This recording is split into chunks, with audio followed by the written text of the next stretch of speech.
Welcome to the Fitfiliate Podcast, where with honesty and transparency, we talk about all things fitness, coaching, and gym ownership, so that you can feel less crazy and frustrated and alone, while you also find more freedom and make more money. Welcome back to another episode of the Fitfiliate Podcast with Chuck and Tony. How are you, gentlemen? Great. What are we doing here? Just We're hanging talking. out, having a chat, just talking. Clogging our computers so they can record us for posterity's sake. And we're just going to watch you continue to ride your bike, Tony. I know it. Adding on to those million meters. At this point, Hey? At this point, there's nothing beneficial that's coming out of it. It's now just a matter of habit. Yeah.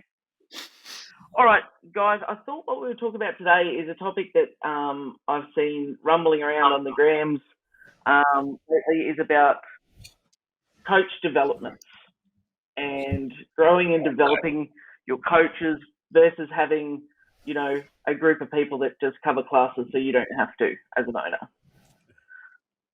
So I know that this is something that's got some depth to it. Some, a little bit. So all right. I know a lot of owners struggle with the notion of it. Well, concur. I think my first question is coming back to you. So, Lisa, what does coach development mean to you? Because this is the problem, I think, for most people. When you think of coach development, what comes to mind? Well, what comes to mind is just teaching them how to coach. And teaching them how to be good coaches on the floor and not kill anybody. Sure. Yeah.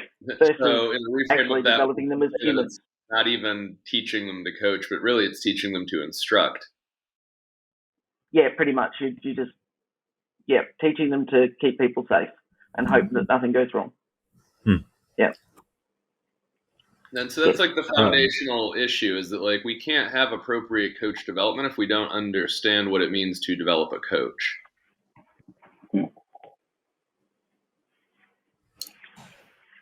And I think that we lack, sometimes as affiliate owners, we just lack the understanding of how powerful it can be to actually, until you've done it, fully develop a coach into, someone who can be a huge asset to the business and community versus, again, just covering an hour class for you. Well, and like how cool it can be even for that person as an individual. Yeah, absolutely. So where would you like to begin in the trail of tears of issues that affiliate owners have about why they just can't find people to coach classes? Well, we can start at the beginning. I guess, is that idea of, do you want people just to coach classes, or do you need better humans leading your tribe of humans? Well, I think it can be broken into three categories, right? So, most things can be broken down into three parts: 3-position snatch, 3-position muscle up, 3-position, you name it. But the first big problem number one is, what does coach development mean, right? And specifically, what is a coach? It's kind of why we started with that conversation. Right? There's a giant distinction between trainers and coaches, which I think we can talk about in this call. And that the big problem is that you're trying to create coaches by making them trainers. Number two is, how do you essentially develop those people, those trainers or coaches, regardless of whatever they are? And then the third part being, what's the advancement strategy, right? So how do we move them forward to turn them into professional pillars that are self-reliant, reinforcing. And the first big part of that is understanding what is a coach. And I think this is a problem of ambiguity per se, more than it's a problem of intention, and that most people just don't truly understand what a coach is. And they think that by nature, anybody that stands in front of the room is in fact a coach. This isn't somebody standing on a soapbox being, altruistic about it. Coaches are people that care more. They're fundamentally very different. And so if you think that coaching development is, teaching them how to be a better coach, like Chuck said, you're really just teaching them to be a better trainer, right? Because the difference between training and coaching is, training is physical and coaching is behavioral, right? And so a lot of people in their staff development process make this key distinction or mistake in that they want people to turn into trainers because they're teaching you what to say, when to say it, how to say it, where to say it, and who to say it to, aka like the 9 foundational movements. And this is why coaches are hyper fixated on what's the best cue for the problem. And the joke will always be the one that works, right? Because as a coach, you wouldn't be fixated on a cue. You'd be fixated on understanding what the struggle is and then solving for that actual limitation. So you have to decide, am I training or do I need trainers or do I need coaches? Because one's not better necessarily than the other. Coaches are fantastic creatures for eliciting behavioral change and modification for the most part out of humans and making them into better versions of themselves. But respectfully, even to do that, a human still has to follow some degree of a program. So you still technically need a trainer. But good news is most trainers become coaches and you can do both. That's problem one. Yeah. Yeah.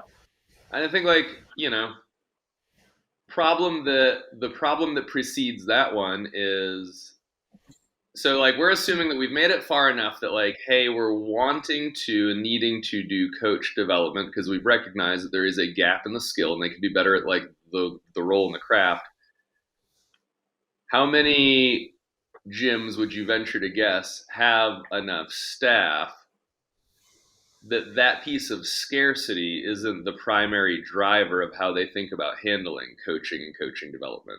Are they at a point where they have the staff abundance to where they can really think about cool, man, everything's covered, everything's safe and secure, now let's really make them awesome at their job? Or is it fuckity fuck, don't ever want to wake up at 4 a.m. again, but looks like I'm probably gonna have to do it on Wednesday?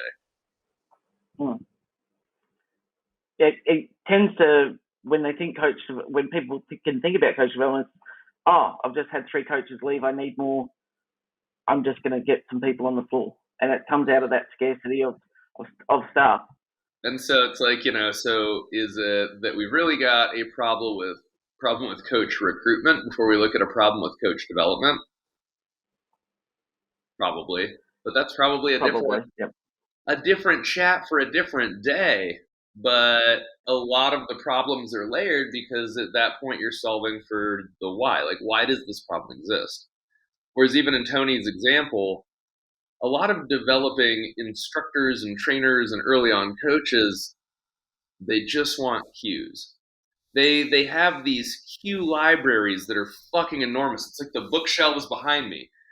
They've got all the cues in the world, and any of the cues would be great for the right person at the right time for the right reason, but they haven't slowed down long enough to be why do I need to give you a cue for this at all? That's probably the bigger thing to solve.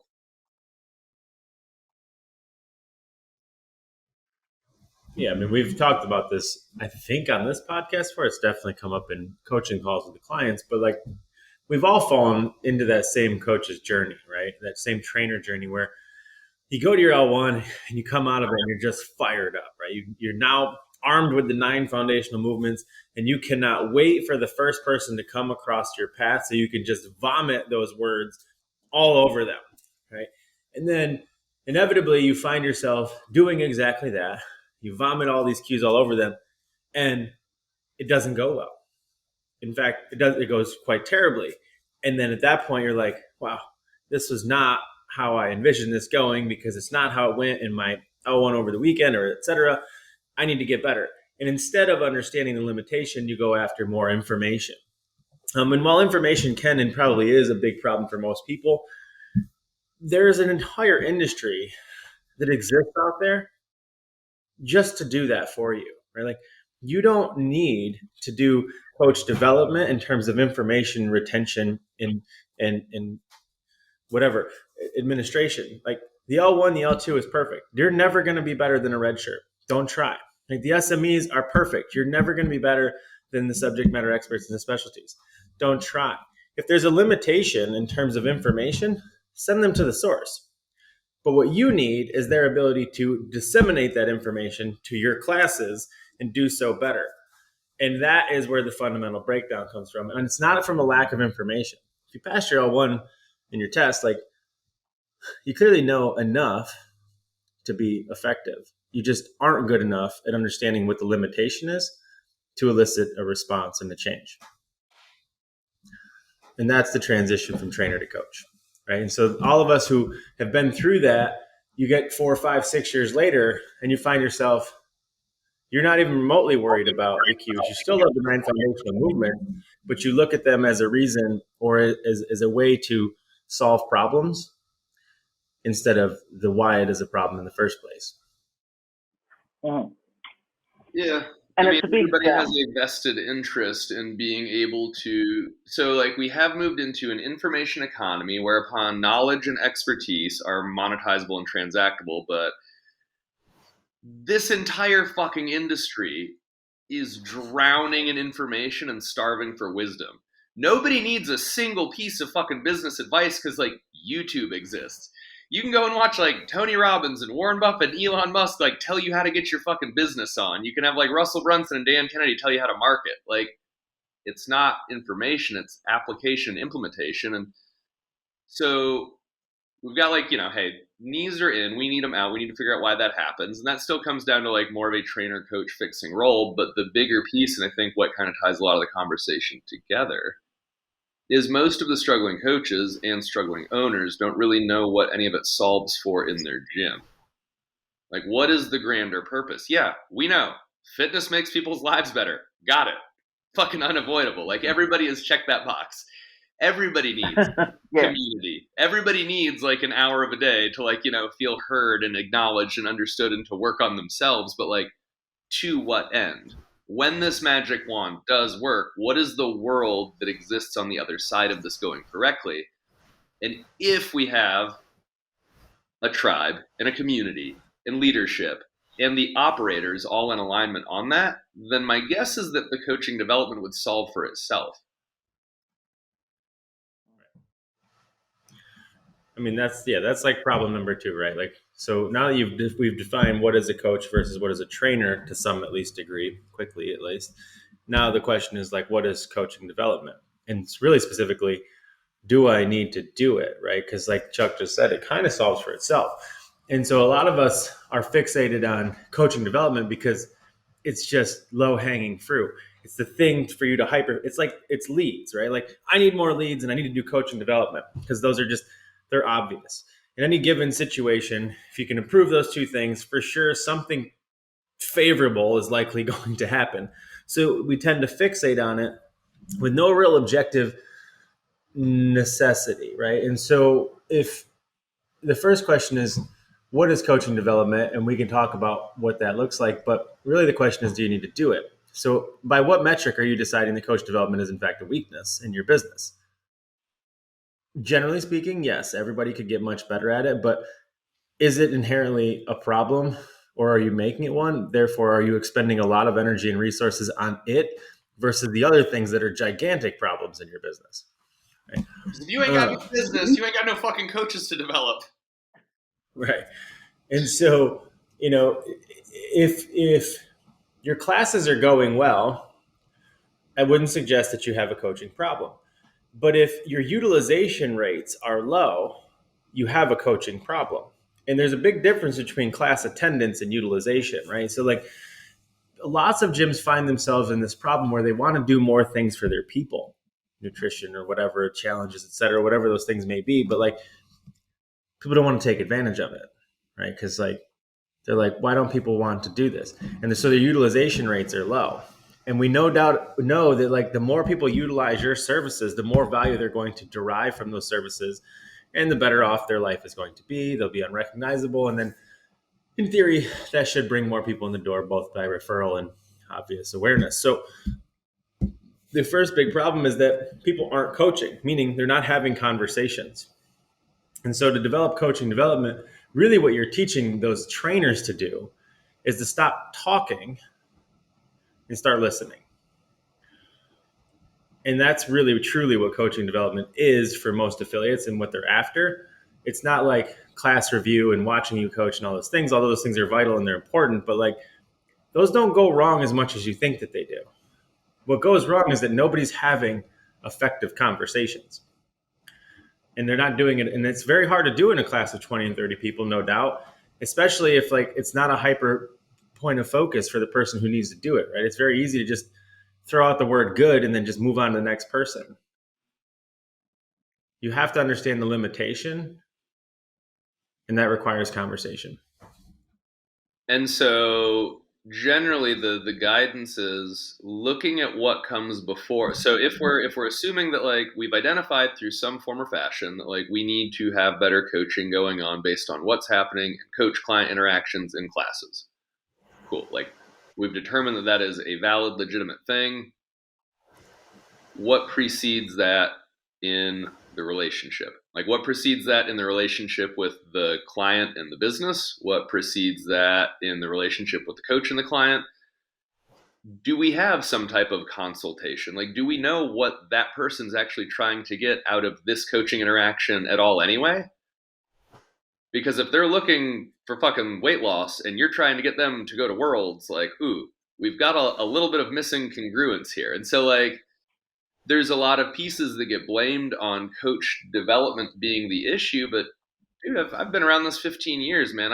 I have lost sight of how many gyms I've been to that have struggling coaches that have L1, L2, weightlifting, capacity, gymnastics, power monkey. It's like, you don't need more answers. You need better questions, but we need to understand what we're doing with these tools that we've accumulated in the toolbox. And so like, that's really step one early on in the process is like, do we know what we're even trying to do for this person? I would certainly hope so. Otherwise, like we don't need to go past that step. If we don't know like why they're transacting in this relationship to make their life better and like how we actually fulfill on that promise, that's the big missing piece, because until we identify that, we don't even know what the missing area of coach development is. Where you might find out that, hey, you want to run a 5K and I don't know shit about making people better at running. Okay, now I actually have a specific area of my coaching to develop. Yep. So we'll assume the console. Yeah, go for it.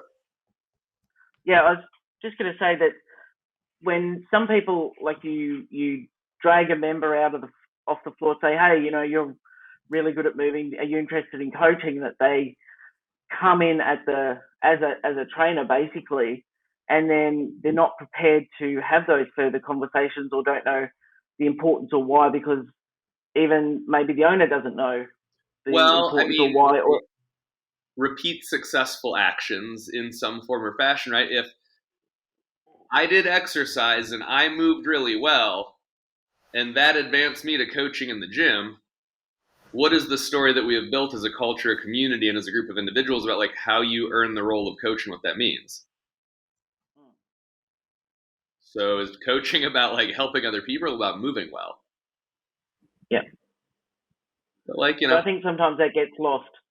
Well, my favorite thing to do to like collapse people's broken construct and that is to ask them about how many journal videos they've watched where Glassman's doing the demos. I mean, how many times do you think I've demoed anything in basically over 10 years of teaching a gymnastics course? As close to zero as I can possibly make it every single weekend on purpose, because it's not what it's about. Right. I mean, so go ahead. No, you go, Tony. No, go for it, Tony. I was just going to say, so like that brings us to the last part of this conversation, which is that advancement conversation, right? Because you kind of nailed it, Lisa. The reason coaches don't do that, they don't know how to ask it, or they're not willing to do it, is because that's the part of the development that's not being done, right? Like, as an industry, we are engaging in information arbitrage, and we're telling people what to do, and there's no shortage of it. There's YouTube, there's courses, there's seminars, there's no shortage of it. The thing that people are not learning to do is the thing that needs to be done on an individual basis, which is understand the limitations and improve it. And so not only are they not willing to do it, I don't know as though they're truly aware that they're supposed to be doing it, because when you learn from all these people, I have no shortage of things to teach you in one weekend in a seminar. It's hard to ignore those things I need to teach you, to be like, have you tried just asking? And they're like, what? No, like, yeah, but like, couldn't there something I could just tell them? You could, but clearly the reason you're here several years later is because telling isn't selling, right? And it's not working. So maybe we should start talking to them and asking them. And so process driven, it's not really a part of most gyms to begin with, from both the beginning, the intake, and then the recurring degree of expectation. Like, how often are your people sitting down regularly with their coach or with you or with somebody to talk about things, regardless of whatever those things are? That's rare, if anything. But to get to coach advancement, the big problem in the industry is that there's rarely a North Star. Now there's a bunch of people who have showed up to try to talk about how they're going to turn you into a 6-figure coach by giving you more information, right? Like, you already have enough. That's never been the problem. The thing that's worth money is conversation, right? And so if you're going to get them to advance, what you need to do is turn them into professional humans who are capable of creating and deriving their own revenue and income inside or underneath the umbrella of your business. And the only real way you need to do that, the only thing that really needs to be done, is you need to teach them how to have effective conversations so that they can transact on those conversations. Because we all agree that if you talk to somebody more often, contacts lead to contracts, right? So, like, all cliches aside, but the more often your coach is talking to one of the clients, there's no way that doesn't lead to more financial transactions and more financial solvency for your coaches. And those are the 3 big problems that affect it. Understanding what is a coach versus a trainer as it applies to coaching development, how to develop, or if you even need to develop it, right? Which is really just essentially teaching them how to have effective conversations, and then advancing them, showing them where they're trying to get to, because most coaches don't have a North Star. They don't have somebody to look up to and be like, look at Johnny. Johnny pulled up in a Maserati. I want to be like Johnny, right? Like, and so most coaches they're in soup kitchens, right? They're like, I just love what I do, and now they've become martyrs, right? So you got to teach them how to advance. It really just means arm them with a skill set that is worth a fortune. And in today's day and age, people don't need more information. So they don't need to be armed with that. They need more contact. They need more intimacy. They need more conversations. So in a scenario that you're, trying to develop your coaches to do that and have that ability, and you have a coach turn around and go, I'm just paid to coach. I don't want to take on everyone else's stuff because I've got so much of my own. Hi, Felicia. You're a trainer. That's fine. Maybe, listen, again, there's nothing wrong with being a trainer. There's fantastic programmers and teachers out there, right? Like, in the world honestly needs them. And this is not a vilification of them. And I think a lot of people take it this way. I talk about this in the seminars each weekend. Like, there's nothing wrong with being a trainer. And some people, that's all they want to be. You can be a fucking fantastic trainer, right? Like, look at all the online programming and all these things. Like, they're fine. But if you want to be a coach, you have to understand the key distinction. Coaching is conversation, because coaching is behavioral. And if you don't want to get into understanding limitations and truly understanding, like, why, instead of trying to figure out how to get Chuck to squat below parallel, understanding why Chuck's not squatting below parallel is the difference between a trainer and a coach. I could throw programming, and I could throw accessory work, and I could throw cueing, and I could throw other things at him, and it might work. Or I could just understand why he's not getting below parallel. And then I could choose to use those trainers' tools to help me.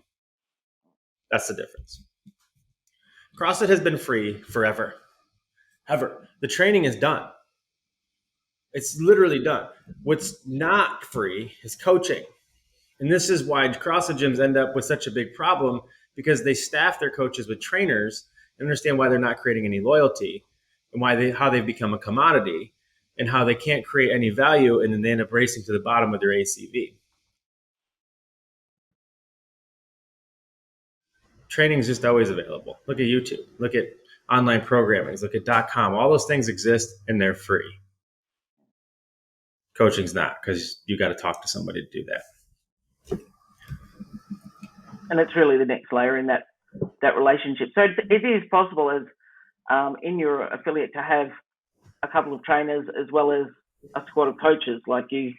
The can there be balance in having both? Yeah, there's nothing wrong with a trainer-led class. They fucking work great all the time. Well, and that's where we get into like a big piece of like, why the affiliate model is what it is like, it depends. Like, what do you want? Because for me, like, everybody was coaches because that's what we wanted to engage in. And that's what mattered to me. And like, that was the thing that I wanted to have a business that did and represented. And that was the path of advancement and skill development. But dude, the world absolutely needs giant gyms with 500 clients that are doing classes of 40 or 50 people where it really is just fucking monkey see, monkey do, follow me. Because like at the end of the day, the world is a better place that there's more people doing more thrusters and burpees.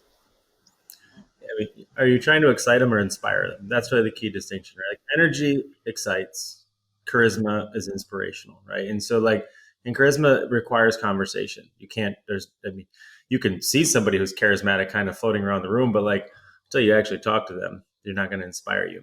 And again, there's nothing really wrong with it, but you have to understand that like, if you have a lot more trainers than you have coaches, you got a big problem. Because again, trainers are a bit more commoditized. Right? There's no shortage of information in the world. And the thing that they engage in more than anybody is information. There's a shortage of coaches.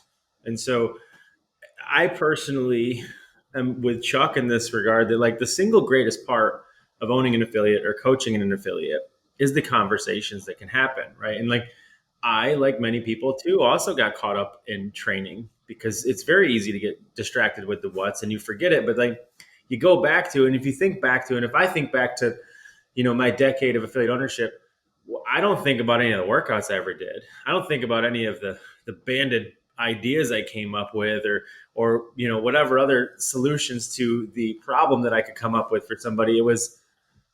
I could think of the conversations. I could think of the time in the office. I could think of like, the moments when like people were like, fitness saved my life. If I wasn't fit, I would have lost my baby during birth and I would have lost myself. Right? Like I can remember those conversations.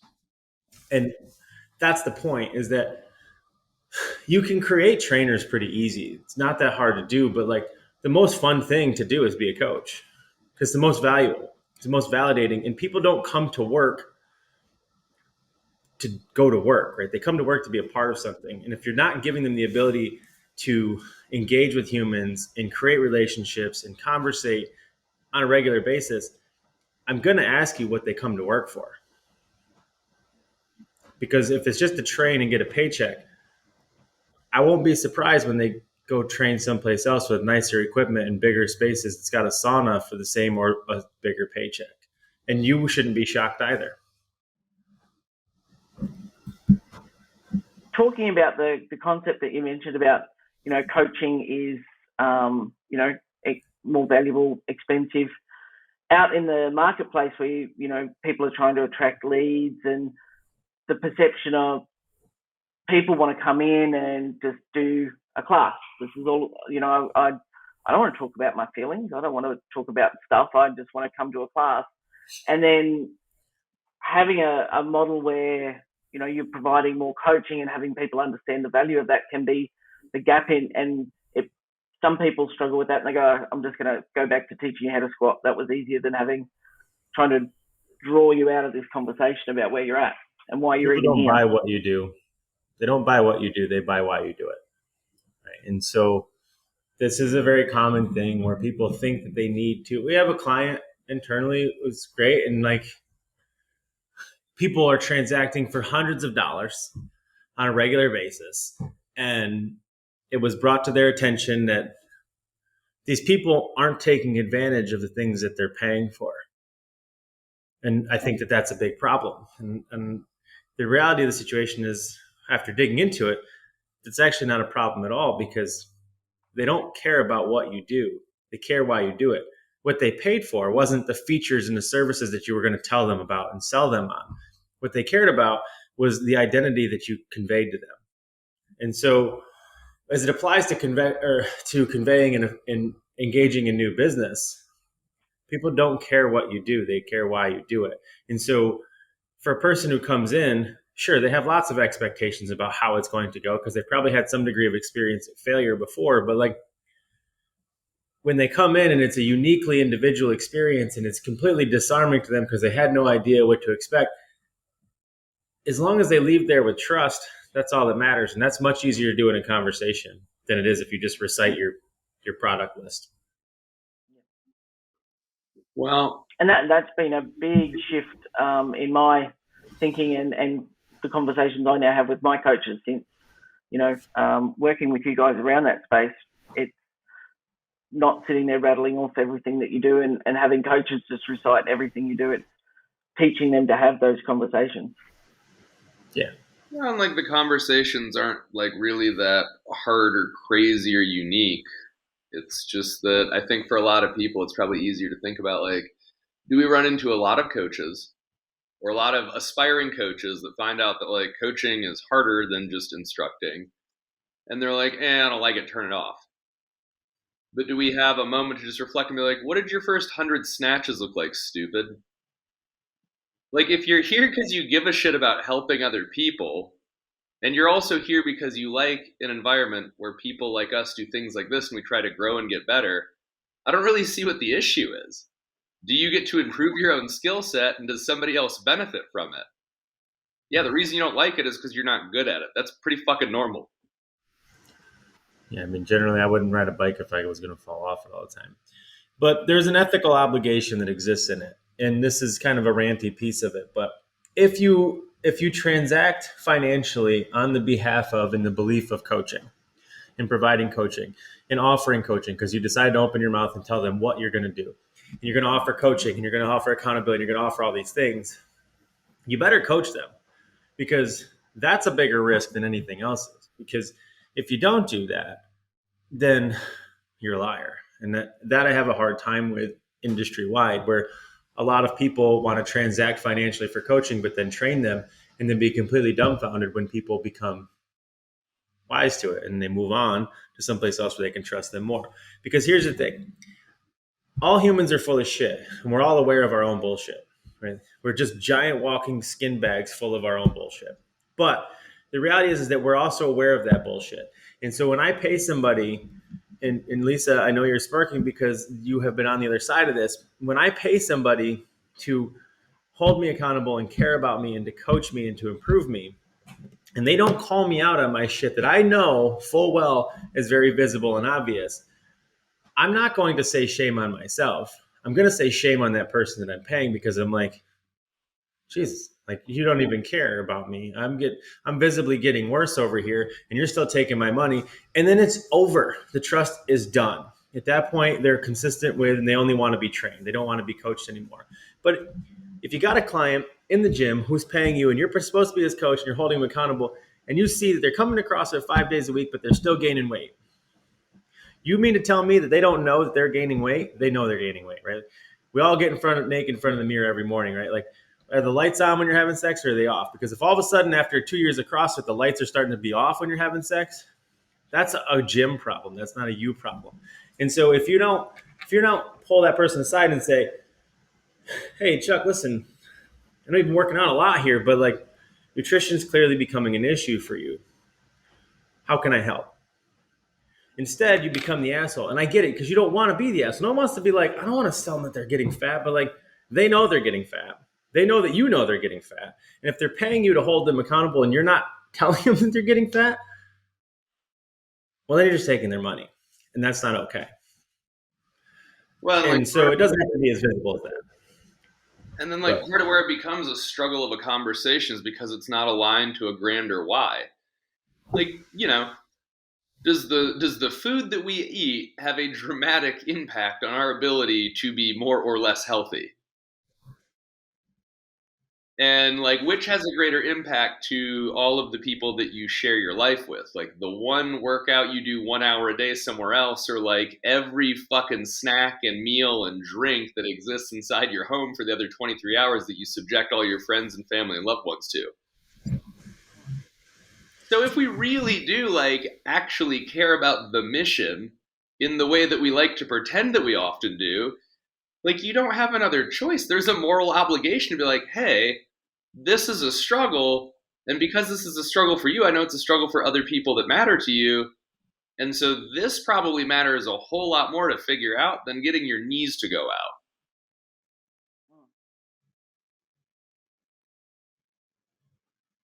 And it can be uncomfortable to initiate that, but once you do it and you see that people are receptive to it, you're like, oh, that's what I've been missing. I've just never met one coach ever in a decade of traveling and teaching seminars who has not said, I want to help people. But I know a lot of coaches who are not willing to have the conversations that are necessary to help people. You can't have one without the other. And a lot of it is really just like asking better questions, because then it's not on you to have the impetus to draw the conversation into like some specific place. It really is just like, why is that a struggle for you? Cool. Now we have like a thing that we can really tangibly problem solve together. And it's not me telling you that you're doing it wrong or bad. It's not me telling you that you're failing or fucking up. I'm just asking like, hey, we both know. You know that I know that you know that I know that you know. Your nutrition is not what it needs to be. So like, how can I help you? And maybe that's the reframe, is just like, dude, if you are bridging the gap from instructor and trainer to coach, like just ask, how can I help? Yeah, and that's a big shift as well, and an easy way to have those conversations rather than, hey, enough of the snacking after class or whatever, or what are you doing? Like, you need different shirts, dude. So yeah, there's more subtle ways to do it. Be like, well, guys, we're ordering a new run of gym shirts, and they're all out of double XL. So the sizes will go on this next run is XL. If that's going to be a problem with you, go ahead and schedule a one-on-one so we can talk about your goals. Yeah. We don't go with fat camp tactics. We could just go with conversations. Yeah. No, like, have better conversations. Yeah, it's that's nutrition's easy because it's so often avoided and is so like necessary. But like, you can, fucking fill in the blank. You can pick literally anything. Like how many gyms have entire gym populations that make more progress in the 4 days of like toes to bar existing from an open workout announcement to like final score submission on Monday. Yeah. And you're like, okay, so these toes to bar that you've been asking me for like more cues and more programming and more skills and drills and help, like it was really just that you needed to give more shits about it and try a little bit harder with some frequency, and it solved for itself. And so then that might end up being like back into like some type of consult problem, or maybe some type of onboarding problem where we just don't have a good fit. But no, man, just figure out where the problem comes from. Ask people why they think the problem's there, and then just how you can reasonably take good steps together to solve it. Yep. It's just the best part. Just start talking to people. It's fucking amazing. And you're not going to hear about childhood traumas and other things. I mean, you might, but like realistically, that's not what it's about. It's just simply about connecting with your people. You're denying yourself and your coaches probably one of the best opportunities. And like, there's another part of this that we could probably get into, and it's a whole podcast, which is that like, there's a lot of gym owners who own their gyms based on insecurity. And the last thing they want is their coaches to communicate with their clients more often because they're afraid that they're going to go open a gym down the street. But that's your own bullshit. It's not the coaches. That might be a good title for an episode. Our own bullshit. Your own bullshit. We could make an entire episode on that's your own bullshit, because there's a whole lot of them. All right, that seems like a good place to wrap that up, gentlemen. Lots of good insights there. Thank you for your time once again. We'll see you next time. Good chat, as always. I'll see you soon, actually, because your call is coming up. Bye. It is.